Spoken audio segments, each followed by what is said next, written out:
Écoutez, il faut bien que je rentabilise cette intro parce que c'est peut-être la dernière fois que je vais pouvoir l'utiliser, on n'en sait rien. Bonjour à toutes et à tous, bienvenue dans cette nouvelle vidéo. Ça y est, Stranger Things, c'est terminé. La saison 5 vient de se conclure et sincèrement, je suis très curieux de savoir vos avis, ce que vous en avez pensé. Beaucoup semblent avoir adoré, d'autres sont très déçus. Et en vrai, bon, c'est toujours compliqué de terminer une série qui s'est étendue sur des années, générant pas mal de hype. Et surtout, bon, je fais déjà une petite parenthèse, mais je trouve que dans notre époque, notre ère actuelle, c'est compliqué encore plus de terminer les séries parce que il y a toujours ce désir de laisser une ouverture au cas où s'il peut y avoir des potentiels spin-off, créer un univers cinématographique autour de la série. Donc voilà, bref, bienvenue dans cette petite vidéo de chill. Je vous propose qu'on revienne ensemble tranquillement sur le grand final de manière très simple. Comme si on était un peu entre potes autour d'une table. On va essayer de tenter d'expliquer certaines choses, revenir sur certains éléments. Surtout, voilà, faire le point. Et puis à l'image de la série, bon, j'avoue que moi aussi j'ai quand même envie de boucler la boucle. On a commencé à parler Stranger Things il y a plus de 7 ans maintenant. Ça a pas mal accompagné la chaîne, donc on se doit quand même de finir tout ça ensemble. Donc sur ce, si vous êtes prêts, eh bien allez, on y va. Premièrement, on en a trop parlé pour ne pas y revenir une ultime fois dessus. C'est le cas du récit d'un raccourci dans le temps. Présenté dès l'introduction de la 5e saison, ce conte a pris de plus en plus d'ampleur au fil des épisodes au point de ne plus cacher son inspiration et son interprétation de l'œuvre au sein de l'histoire. Je vous rappelle quand même de quoi ça parle en quelques mots. Un raccourci dans le temps de Madeleine L'Engle raconte comment une jeune fille du nom de Meg, accompagnée de son petit frère Charles Wallace, vont retrouver leur père disparu sur la planète hostile de Camazotz. Car ce dernier, le père, en tant que brillant scientifique, avait trouvé le moyen de voyager dans l'espace-temps. Grâce à l'intervention de 3 entités bienveillantes, 3 jeunes femmes au pouvoir magique, Madame Ki, Madame Kidam et Madame Quiproquo, les enfants vont pouvoir voyager à travers les mondes et les planètes jusqu'à arriver à Camazotz, où le It, le Sa, contrôle tout grâce au pouvoir maléfique provenant de la chose noire. La série a bien entendu adapté à sa manière le conte pour faire évoluer le récit. Et on en a vraiment beaucoup parlé dans les dernières vidéos car ça a révélé quand même pas mal de choses. Déjà, il ne faut pas oublier que sous une certaine forme, cette histoire est en quelque sorte destinée à la jeunesse. Et c'est pourquoi ça collait bien avec l'intrigue d'Ollie et des autres enfants. À l'image des héros, les enfants arrivent sur Camazotz et font tout pour chercher à en sortir. Ollie pourrait même s'apparenter à Meg en quelque sorte, et surtout, elle a répondu à tout ce que son grand frère avait installé. Comme on en avait parlé, Ollie l'héroïque, son alter ego de Donjons et Dragons créé par Mike, a été 100% exploité. Une clerc, une sorte de mage blanc protectrice et qui est capable de générer un portail entre les mondes. Ollie, grâce à Max, avait réussi à créer son portail retour. Et surtout, c'est elle qui a guidé, comme convenu, les enfants vers la sortie. D'ailleurs, en parlant de Max, bien qu'Henri, dans son costume, prenait les traits de Monsieur Quiproquo, justifiant le voyage entre les mondes grâce à son pouvoir, le tout dernier épisode nous a finalement montré les véritables 3 femmes bienveillantes qui permettent aux enfants de voyager. Puisque dans l'ultime plan pour sauver les enfants, Eleven, Callie et Max sont allés sur Camazotz pour ramener tout le monde. C'était respectivement une sorte de représentation de Madame Quiproquo, Ki et Kidam. Ensuite, dans les 2 rôles principaux, Eleven et Will en duo étaient clairement la représentation de Meg et Charles Wallace. Meg, cette jeune fille qui a découvert l'amour au point de ramener son frère grâce à ça. Puis Will, qui en tant que Charles Wallace était corrompu par le Sa, comme dans le conte avant d'en revenir. Surtout que symboliquement avec le couple d'Hopper et Joyce, eh bien elle et Will étaient en quelque sorte frères et sœurs. Et tout ça sans oublier bien évidemment Henry et le Mind Flayer, qui comme on en parlait incarnait donc bel et bien le Sa, le grand acteur de la malveillance qui puise ses pouvoirs dans la chose noire, soit l'incarnation du mal, de la noirceur et de tout ce qui est mauvais. Quelle belle transition pour parler de Vecna. En vrai, on a beau dire ce qu'on veut sur le final, mais Jamie Campbell-Bower a été grandiose, je trouve, du début à la fin.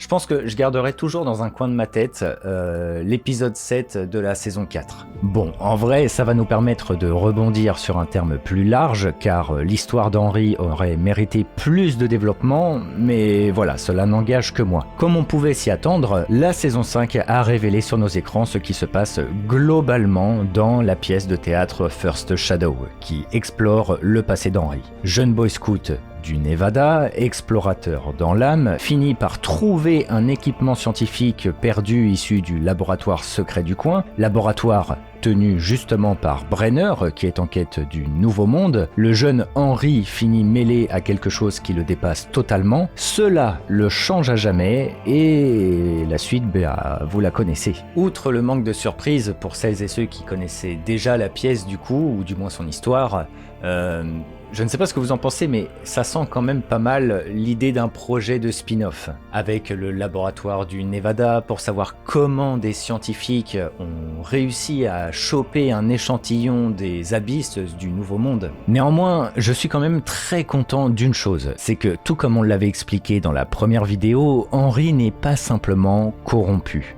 Et c'est très fidèle à tout ce que laissait sous-entendre la série depuis la saison 4. Nous sommes clairement face à un échange volontaire entre Henry et le Mind Flayer. Un enfant très différent des autres qui a été malmené de bout en bout, encore plus que les autres enfants de la série, et qui se ronge l'âme petit à petit à force de plonger dans la haine et la rancœur. Des éléments qui nourrissent du coup le Mind Flayer, cette incarnation du mal qui décuple la noirceur d'Henry. Et Henry, du coup, quant à lui, approuve cette malveillance pour assouvir ses pulsions et ses désirs trop longtemps enfouis. Par contre, le combat final aurait quand même mérité plus de temps et de développement. C'est un exemple un peu simple, mais les Démogorgons, où est-ce qu'ils sont passés? Vous l'avez tous remarqué d'ailleurs. On aurait pu se dire, ok, vu le corps du Mind Flayer, peut-être que ce dernier a fusionné les corps des Démogorgons pour prendre cette nouvelle apparence. Après, il faut voir ce que les frères Duffer ont déclaré à ce sujet, car ils semblent avoir beaucoup pris la parole dernièrement. Mais bon, il n'y a pas de confirmation, je crois qu'ils ont simplement déclaré que Henry ne s'attendait pas à cette attaque. Il a été surpris et du coup les Démogorgons n'ont pas eu le temps de venir entre guillemets, c'est ce qu'il laisse sous-entendre. L'idée n'est pas d'être malveillant, mais j'avoue que je suis un peu dubitatif quand même, parce que Henry à un moment donné analyse tout le plan d'Eleven quand il est face à elle.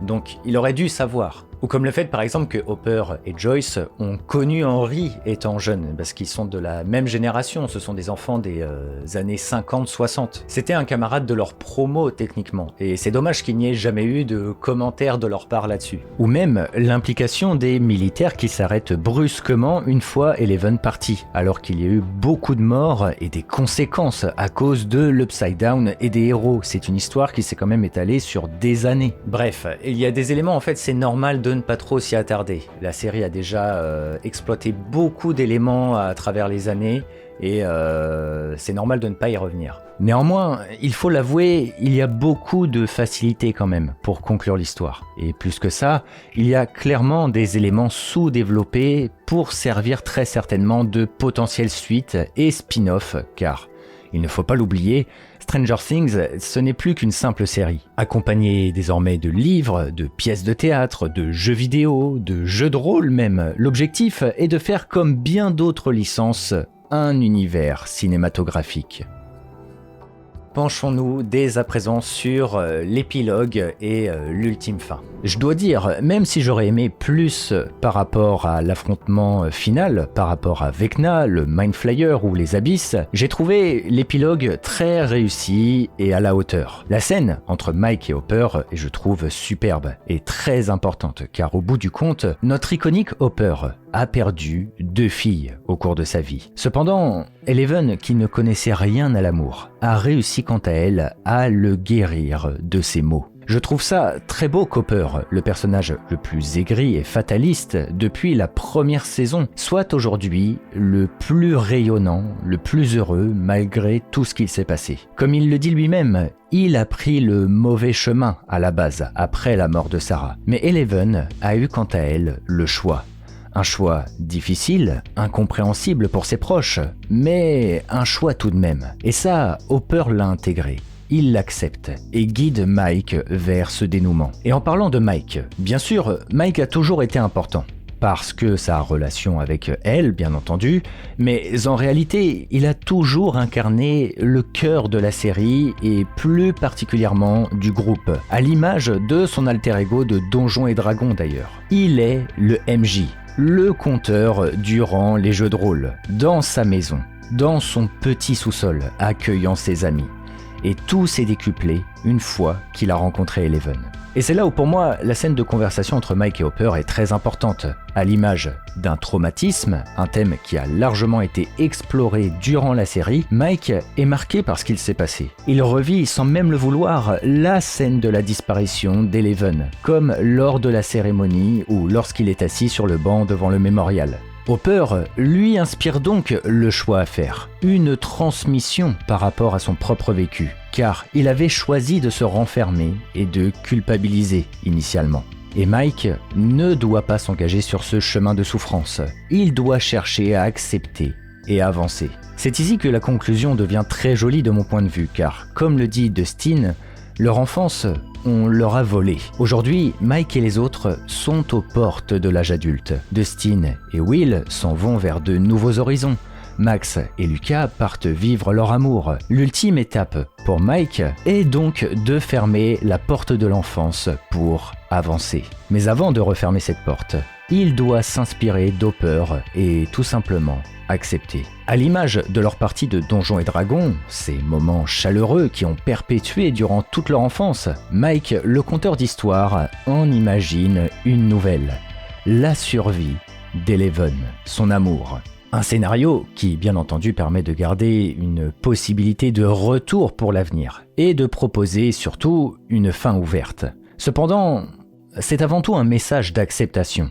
Une acceptation dans le style et en adéquation avec la personnalité de Mike. En tant que conteur, elle est finalement parvenue à trouver un lieu paisible, loin de tout et avec plusieurs cascades. Un conte de fées, d'après Mike. Un plan imaginaire et immature quand il se confie à Hopper, car, dans son regret, il aurait dû, d'après lui, imaginer un véritable plan de survie. Ce qui veut dire qu'on utilise une dernière fois l'imaginaire de l'enfance et des jeux de rôle pour accepter le passé. On choisit de croire à la survie d'Eleven. On lance le thème iconique Kids une dernière fois, en référence à l'enfance bien sûr. Chacun referme et pose son livre de personnages, puis la génération suivante prend le relais. Un nouveau cycle de l'enfance. Mike regarde Holly et ses amis devenir ce qu'il incarnait autrefois avec Dustin, Will, Max et Lucas, puis referme la porte pour avancer, maintenant qu'il a accepté. Après, comme je vous ai dit, c'est une vidéo de chill où on parle, ce n'est pas définitif, ce n'est que mes interprétations et comment moi je comprends les choses. C'est plus symbolique quand je vous raconte tout ça, et du coup, effectivement, moi de mon côté, I don't believe, je ne suis pas partisan de la survie d'Eleven. Et d'ailleurs, je rebondis sur autre chose, mais j'aime beaucoup le plan final après les crédits, représentant les pages d'un livre qui se referme pour nous montrer le manuel Stranger Things en tant que jeu de rôle, avec bien sûr la petite référence du 7 sur le dé, quand Will avait lancé son ultime dé avant de se faire enlever par le démon Gorgon dans le premier épisode. Vu que le conteur Mike compte toujours continuer de raconter des histoires et souhaite même conter les aventures et ce qu'il a vécu durant la série, eh bien cela sous-entend très clairement qu'il est le créateur de ce jeu de rôle. Voilà, nous arrivons à la fin. Qu'est-ce que vous avez pensé de tout ça? Bon, on aurait pu faire une grosse vidéo avec des références de partout pour tout expliquer, etc. Genre, par exemple, comme Dustin qui insulte le proviseur parce qu'il l'avait promis à Eddie dans la 4e saison une fois qu'il serait diplômé. Ou le fait qu'il y a un tableau des abysses dans la toute première saison, du coup, l'image des abysses dans la 5e. Mais voilà, j'avais surtout envie d'échanger de manière chill avec vous et d'une manière un peu plus symbolique pour la fin de Stranger Things. Enfin, une fin avec un point d'interrogation, hein, parce qu'il faudra voir les spin-offs potentiels, les projets de série, peut-être que nous en parlerons à l'avenir, à voir. En tout cas, je vous remercie de m'avoir écouté, car en vrai c'est un peu une page qui se tourne quand même. Je vous souhaite à toutes et tous une très belle année 2026, et écoutez, on se retrouve très rapidement pour de prochaines vidéos. Allez, c'était Argorock, ciao tout le monde.